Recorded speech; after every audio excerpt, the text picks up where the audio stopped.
The Kaduna State Governor, Nasir El-Rufai, has described the current scarcity of Naira notes as part of an alleged plot to disrupt the forthcoming general election to ensure that an interim government takes over. Making a state broadcast, Governor El-Rufai alleged that the development was meant to ensure that the presidential candidate of the ruling All Progressives Congress, Bola Ahmed Tinubu, and other candidates of the party lose out in the elections. He claimed that those who lost out in the party's primaries were behind the plot. In his words, and I quote, "It is important for the people of Kaduna State and indeed Nigeria to know that contrary to the public pronouncements and apparent good intentions, this policy was conceived and sold to the president by officials who completely lost out in the gubernatorial and presidential primaries of the APC in June 2022. Once Asiwaju Bola Tinubu emerged as a candidate in June 2022 and subsequently did not pick one of them as his running mate, this currency redesign policy was conceived to ensure that the APC presidential candidate is deprived of what they allege is a humongous war chest." Earlier in the week, Governor El-Rufai in that state broadcast dared President Muhammadu Buhari on the Naira redesign policy, declaring the old notes to be legal tender in his state. Shortly before that, Buhari had declared that old 500 Naira and 1,000 Naira notes were no longer valid, while extending the validity of the 200 Naira banknotes till April 10. He asked Nigerians to take the higher denomination bills of the Nigerian currency to the central bank for deposit. El-Rufai said that only a subsisting case on the matter before the Supreme Court of Nigeria would decide otherwise. On behalf of the Kaduna State Government, I wish to assure you that none of you would lose the money you have in old notes. Let no artificial or illegal deadline frighten you. Whether you live in towns, villages, or in our isolated rural communities, do not feel stampeded to deposit your old notes into the banks. Hold on to them. Continue to use them as legal tender as ordered by the Supreme Court of Nigeria. No deadline can render them worthless, ever. The law is on your side. The Central Bank of Nigeria Act 2007 in Section 20, subsection 3, and the Bills of Exchange Act both oblige the Central Bank of Nigeria to recognize your old notes and give you value in new notes whenever you bring them to the CBN, even in the next 100 years. Therefore, as your governor, I wish to assure you that the Kaduna State Government, in collaboration with elected legislators, our traditional institution, elected local government councils, markets and traders associations, and so on, will help you collect, record, document, collect, and deliver all your old notes to the Kaduna branch of the Central Bank on your behalf into the new ones immediately after the elections. The Supreme Court had last Wednesday adjourned to Tuesday, February the 22nd for the continuation of the case, effectively failing to renew its earlier order extending the time within which the old Naira notes should remain in circulation. Well, the Apex Court actually, maintained its position, the position that it took on February 8th, and thus, by that effect, the Supreme Court actually extended its order. The Apex Court, however, joined the Attorneys General of Katsina, Lagos, Ondo, Ogun, Ekiti, and Sokoto states as co-plaintiffs in the matter. The Attorneys General of Edo and Bayelsa states were joined as co-defendants.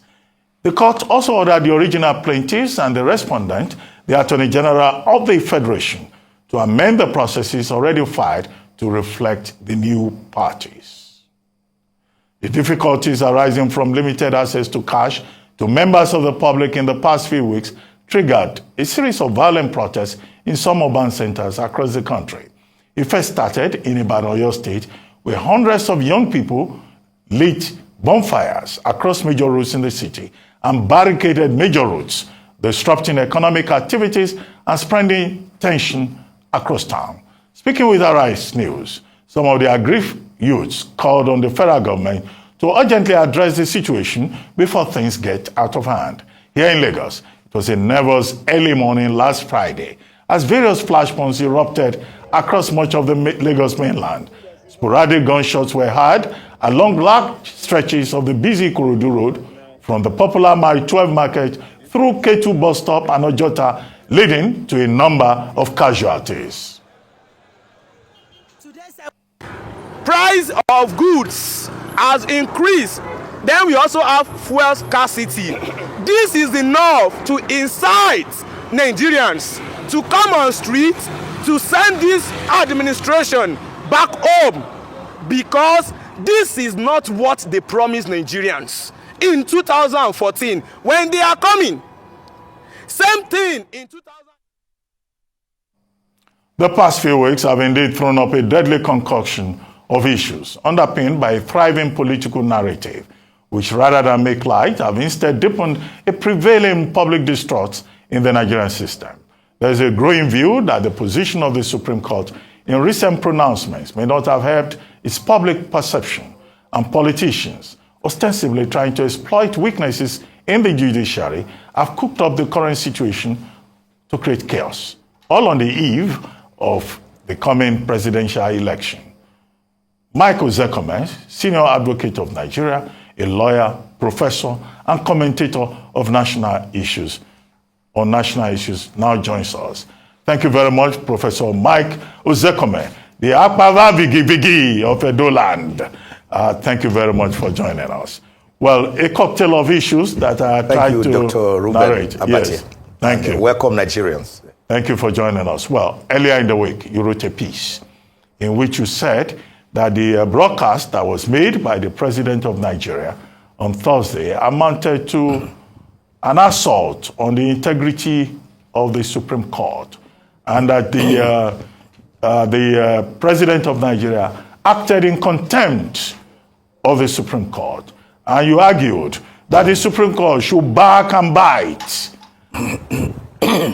What really is the argument, considering the fact that the President of Nigeria has powers under Section 5, he has interest, overriding interest, public interest, under Section 14, subsection 2, and he's president after all.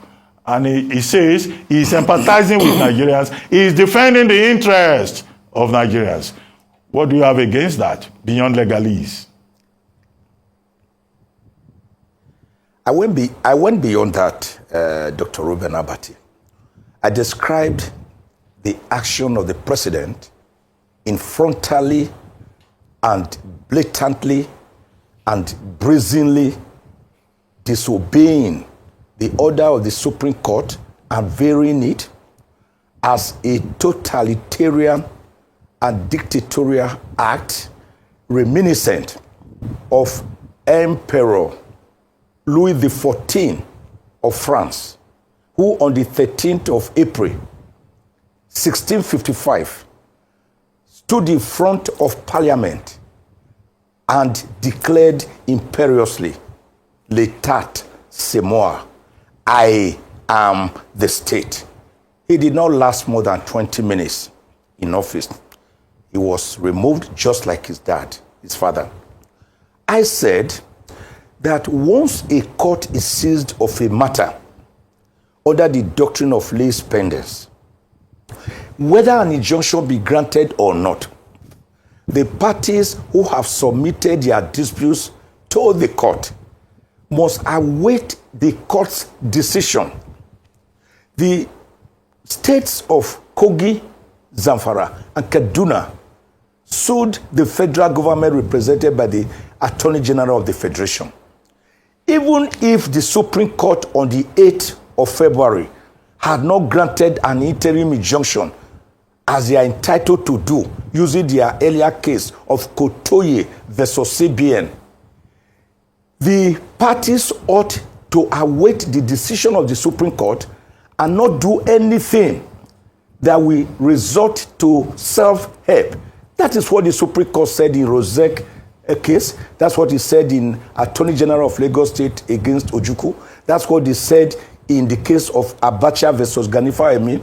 You must await the court decision. You have no right to vary the decision. You have no right to ignore the decision because you do not like it or because you believe it is it is inelegant or inappropriate or illegal or unconstitutional. That is the job of the court under Section 6 of the Constitution. While the president has to do his job under Section 5 of the Constitution, which you mentioned, at the legislature under Section 4 of the Constitution. But in all this, Abati, it is the court that decides disputes between persons and persons, between governments, state governments, and the federal government, and between state governments and state governments, depending on which of his jurisdiction is being invoked. If it is appellate, decisions come all the way from area court or magistrate court, high court, federal high court, court of appeal to the Supreme Court. If it is in its original jurisdiction, then you have to come under Section 232, subsection 1 of the 1999 Constitution. And it must be a dispute on which a legal or factual right depends between a state and the federal government and the federation. It didn't say a state and federal government. There's a difference between a state and federal government and a state and federation. Just as a state is a legal entity which does not amount to its citizens, so also the federal government acts under Section 5 of the Constitution, but does not amount to the federation, which is created under Sections 2, subsections 1 and 2 of the Constitution, to say Nigeria shall be a sovereign, independent, and indissoluble state. Professor Ozekhome. Comprising of 36 states of Nigeria and 774 local government areas. So, what we are saying today, whether the Supreme Court was right or wrong, states ought to abide by that interim injunction and await 22nd of this month when the Supreme Court will hear all parties and pronounce on it. Professor Ozekhome. Disobeying the court will lead to a situation of anarchy, chaos. Okay, Professor Ozekhome. That's what the law says. Yeah. The law as it is, right? However, can the president of Nigeria act? The law as it is, yes. Yeah. Can the president of Nigeria act in overriding public interests, considering the fact that this same government ignored the courts in the Nnamdi Kanu case? This same government ignored the courts in the Zakzaki case. And if you look at the temper, the spirit of the president's address last week, the president was sympathizing with Nigerians. He was empathizing with Nigerians. And he has a responsibility to ensure the security and welfare of the Nigerian people. Hence, he said, till April 10, people can have access to old 200 Naira notes. And it's not only in Nigeria that the Supreme Court has been disobeyed. I can quote many cases from Italy, from Belgium, from UK, from Canada, from France, where the Supreme Court had been shoved aside in overriding public interests. Wonderful. Wonderful. It is like the statement also made by Mr. President in 2016, that rule of law should be subjugated to what he called the national interest. The national interest, Abati, is never equal to the interest of the government in power. I'm happy that you have narrated some instances of brazen violation of court orders by this same government. We cannot say because some foreign countries, which are pro-people, violated an order of a court on an occasion, therefore we should enthrone such a regime of crass abandonment of the judicial arm of government as irrelevant. You have mentioned the case of Zakzaki. You mentioned that of Sabo Dasuki. You mentioned that of Nnamdi Kanu. I did that case. I got the 8 of the 15 count charge dismissed by the Federal High Court.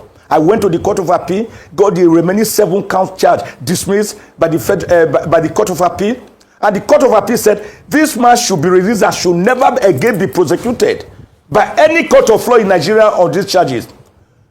As I speak to you, the federal government is holding Nnamdi Kanu in his SSS gulag. You are telling me that is in the national interest. So when the president decides to violate court orders, you say it is acting in the national interest. Where has Mr. President been?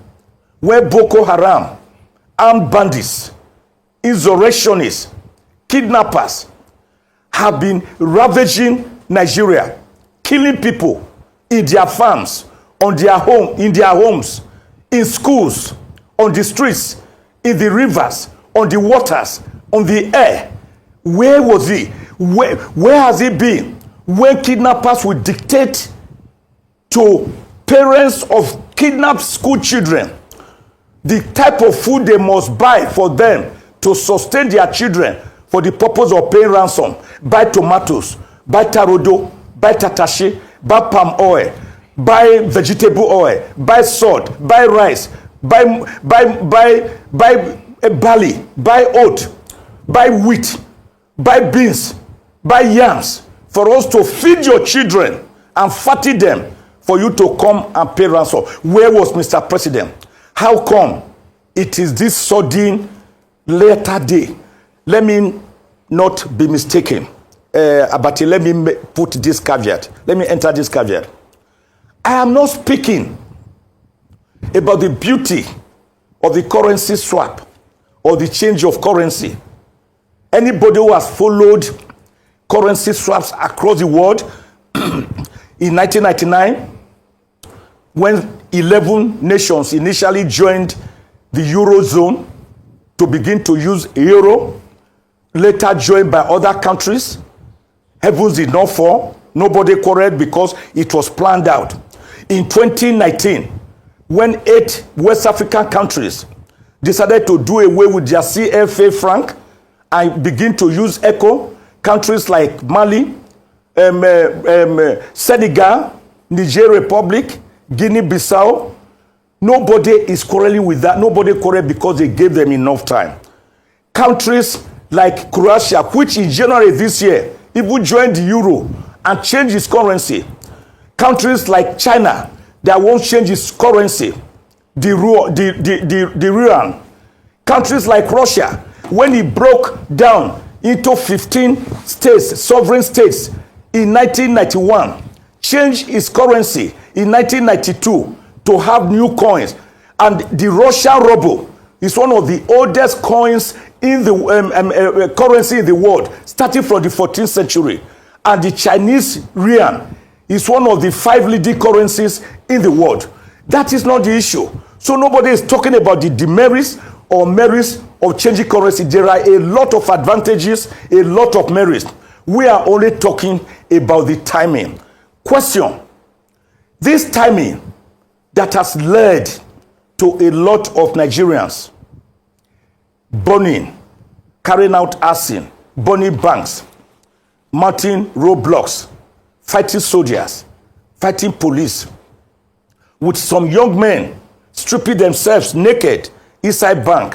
One I particularly saw that drew tears in my eyes, and I cried, and my wife had to give me tissue to mop my eyes. He said, I have 500,000 plus in this bank. All I need is 100,000. My wife is in the hospital. She's dying. My children are dying of hunger. I need money to sustain my family. The old money was not available. The new money is not available. Ruben, for the first time in my life, I saw Nigerians purchasing money with money, purchasing brand new money, say for example 10,000 naira or brand new money, with about 4,000 to 5,000 naira of old money, when the central bank still allowed it up to 10 according to them. We are seeing a situation where there are mass killings across Nigeria. So the question is not the merits or demerits. It is about the timing. Do you know, Ruben, that in September last year, the Queen of England died, Queen Elizabeth II, and she was succeeded by his own son, who is now King Charles III. Nobody heard that the British pound sterling was being changed with the portrait of Queen Elizabeth II replaced quietly with that of King Charles III. Guess what? It is to take effect from middle of 2024. That's from September last year. So they were giving nearly 2 years ahead. How many Nigerians know that the title of Queen's Counsel, QC, which is the equivalent of Senior Advocate of Nigeria, SAN, has since changed to KC, King's Counsel? And that when you want to tell a person now you are speaking good Queen's English, you will now tell the person you are speaking good King's English. Professor Ozekhome. Heavens did not fall because there was proper planning. Professor It is the planning we are talking about here. Professor Ozekhome, yes. 2 things. Let me go back to the point I made earlier about overriding public interest. People have said, and I hope I'm quoting them directly, that the reason that the president is backing the CBN on this policy, although you are complaining about timing, is that, look, the president wants to prevent a situation whereby people who have stashed money away in all kinds of places will use the money to buy votes. Do you have a problem with that? And then the second part of that is that in your intervention, you said the Supreme Court should back and bite. What exactly can the Supreme Court do to the president of Nigeria when they reconvene on Wednesday, considering the fact that the president of Nigeria is actually a monarch within the purview of Section 5 of the Constitution? The president of Nigeria, Dr. Abati, I disagree with you, is not a monarch. He is an elected president. His term expires after 4 years, Section 135 of the Constitution. He's not a revered Oba or an Emir or an Eze whose kingship is by primogeniture from father to son. So he's subject to the rules and regulations that apply in Nigeria. We call it rule of law. No one shall be above the law, because a country should be a country governed by laws, not by strong men. So, notwithstanding whatever the president thinks he was doing in the interest of the nation, he must await the Supreme Court decision on the 22nd of this month to know which one to go, where to go. The Supreme Court has not yet decided. It didn't say that the governors were wrong or were right. It didn't say the federal government was wrong or it was right. But they did what was needed to be done. We call it interim injunction, which is maintain the status quo ante bellum, the state of affairs before the crisis or the war broke out, as the same Supreme Court heard in Akakpo versus Habib's case. That is, what does that mean? What language is that? Drive away the fox first. We power no language. My own language. Is that in the Constitution? And I believe that no other language is superior to my own. Is it in the Constitution? It doesn't have to be. It's your Yoruba, Hausa, and the Fulani and Igbo. Are they the Constitution? So I am saying, I am speaking my own language and I've interpreted it.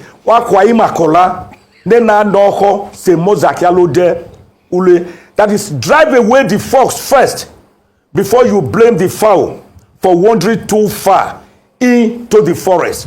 That is all that the Supreme Court has done. Maintain status quo. And you are now telling me that the president can, on his own volition, vary that order of the Supreme Court by saying, oh, don't follow what the Supreme Court is saying. You know what? CBN begin to issue 200 Naira notes. 500 Naira notes and 1,000 Naira notes are banned as legal tenders. That will return us, Dr. Abati, to a total state of chaos, anarchy, and the Hobbesian state of nature, where life was short, brutish, nasty, and solitary. We cannot have that in the year 2023. And then you ask the question, what can the Supreme Court do? Because the president, of course, has immunity under Section 308 of the Constitution. But the president's immunity, the vice president's immunity, a governor's immunity, a deputy governor's immunity, all under Section 308 of the Constitution, subsists for as long as they are in office. And the Supreme Court has even heard that although you cannot charge them to court for now, you can probe them, you can investigate them, and then you use the process and the results of investigation to later charge them to court if you want. So the Supreme Court may not have the power. It does not have a gun of its own. I mean, after all, it was said like that by Alexander Hamilton in his Federalist paper, number 78, where he said that the judiciary is the weakest of the three arms of government because it has neither sword to defend the judgment nor purse to keep any money. We know that, but the court, and the Supreme Court for that matter, the highest court of the land, has moral authorities to deprecate in very strong words what the president has done, so that never again must we build strong men, but we have to build strong institutions. The order, the sympathy of Mr. President can be understandable, but unfortunately, he's doing it outside the legal regime, outside the constitutional dispensation. And by the way, is it not queer, Ruben? Does it not surprise you that it is the same party versus the same party, the people who have gone to court, Kaduna State, Zamfara State, and Kogi State, are the same APC government with President Buhari, and they are saying that what the president is attempting to do is to cause crisis so that there will be an opportunity to enthrone interim government. Let me quickly speak on that. Interim government, no. It is unconstitutional. It is illegal. Justice Dolapo Akinsanya, may God bless her soul. I was in that case with Chief Gani Faremi. We went to court to declare the interim government of Ernest Shonekan to be illegal and unconstitutional. And the court voided that government. After that, Chief Ernest Shonekan merely barely managed, groggily, wobbling, dwaddling, fumbling, crumbling, before Abacha came in and took over that government. So interim government has no place in our constitutional dispensation because Section 1, subsection 2 makes it clear. Say, Section 1, subsection 1, this constitution is supreme. And if any other law is inconsistent with this constitution, that other law shall be void. And then subsection 2 of section 1. Well, Professor Ozekhome, the government of Nigeria. Nigeria is a sovereign state, and no person shall take over the governance of Nigeria except in accordance with the provisions of this constitution that abhors military coup d'etat. Well, Professor, so the issue of interim government does not arise. Professor Ozekhome, two quick things. By way of diversion, with due respect, when you were speaking the Wepawano language, you said other languages mentioned in the Constitution. I recall that Section 55 of the same 1999 Constitution recognizes English, Igbo, Yoruba, Hausa, English. Wepawano is not mentioned in Section 55. I'm aware of Section. Anyway, I'm aware of Section 55, which says, hold on, Ruben, I must touch that. I'm aware of Section 55 that mentions English, Igbo, Hausa, Yoruba, and that is why Nigeria is having a problem. You want to stand Nigeria on a tripod, it cannot work. Professor Onigu Otite discovered 374 ethnic groups in Nigeria, of which my own, Wepawano Esako, is an ethnic group. Are you saying I mean nothing? Are you saying I'm not important? It is this segregation, this discrimination, this disrespect by the bigger tribes against the smaller tribes that make Nigeria not to be today a safe place for anybody. You cannot ignore me. God was not foolish in creating me as a minority within a minority. He was not foolish. He knew what he was doing. I should be respected in my own country. I do not want to be a Hausa man. I don't want to be a Fulani. I don't want to be an Igbo man. I don't want to be a Yoruba man. I'm proud to be an Wepawano man. So I spoke my language. Aimako, amakpa tukola, nena noho, semozakalode. Drive away the fox first before you blame the fowl for wandering too far into the bush. That is what the Supreme Court did. Okay. They have not decided the main matter. Professor Ozekhome, I have just 2 more questions. I want to take you back to the point you made about the interim government and draw your attention to Section 135, Section 3 of the same 1999 Constitution, which says... I mentioned it earlier. Yeah, that under certain circumstances, if the country is at war, if there's turmoil, chaos, and all of that, the National Assembly can stretch the tenure of the president for a period of not longer than 6 months. That's what Section 135, Section 3 says. Don't we have such a situation now? Don't the people pushing for an interim government, don't they have a case within the purview of that constitutional provision, considering the spread of violence across the country?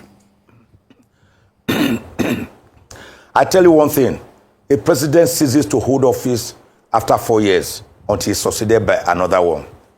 There's no place for interim government. There is no war, there's no civil war going on in Nigeria. There's no danger, there's nothing that has endangered the corporate existence of Nigeria. Dr. Abati, the pockets of violence we are seeing here and there, have you forgotten 2020 during the NSAS riots? It was more severe. Did you not see Nigerians murdered in cold blood at the toll gate in Lagos, at Lekki? Did you not see violence erupt in Ibadan, Benin, Sapele, Warri, Kano, Oshogbo, Port Harcourt, Owerri, Umuahia, Uyo, Calabar, all over the country?